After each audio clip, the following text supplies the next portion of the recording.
সুপ্রিয় দর্শক, নিষেধাজ্ঞার এই বিষয়টি যখন আবার আলোচিত হচ্ছে, তখন আরেক দফা ইরানের স্থানীয় মুদ্রার মান পড়ে গেছে। এখন ইরানে $1 দিলে 11 লাখ রিয়াল পাওয়া যায়। অর্থাৎ ইরানের মুদ্রার মান এত নিচে আর কখনো নামেনি। এই পরিস্থিতিতে এসে এখন জিও পলিটিক্সের যে জায়গাতে আমরা ইরানকে দেখতে পাচ্ছি, সেটি হলো যে যুক্তরাষ্ট্র এবং ইসরায়েল কোনোভাবেই চায় না যে ইরান পারমাণবিক কর্মসূচি চালিয়ে যাক, কিন্তু রাশিয়া চায় যে ইরানের পারমাণবিক বিদ্যুৎ কেন্দ্র সচল থাকুক। এমনকি নতুন 4টি পারমাণবিক বিদ্যুৎ কেন্দ্র তৈরি করার জন্য রাশিয়া এখন সহযোগিতা করছে।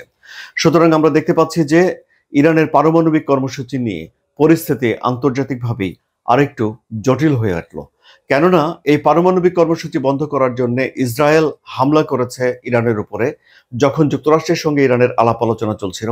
ইরান যাকে একটা কূটনীতিক বিশ্বাসঘাতকতা বলে, দুই দেশের ভেতরে একটা 12 দিনের যুদ্ধ হয়েছে এবং একটা যুদ্ধবিরতি চলছে, কিন্তু এই যুদ্ধবিরতি সুনির্দিষ্ট সমঝোতার উপরে, আন্ডারস্ট্যান্ডিং এর উপরে তৈরি হয়নি। ফলে যে কোনো মুহূর্তে এই যুদ্ধবিরতি ভেঙে পড়তে পারে বলে দুই পক্ষই মনে করে, এবং ইরান এরই মধ্যে নিজেকে অস্ত্র-শস্ত্র দিয়ে সাজিয়ে রেখেছে এবং ইরানের তরফ থেকে বলা হয়েছে যদি আবারও ইরানকে ইসরায়েল আক্রমণ করে তাহলে ইসরায়েলের গভীরে ইরান আক্রমণ করার সক্ষমতা অর্জন করেছে।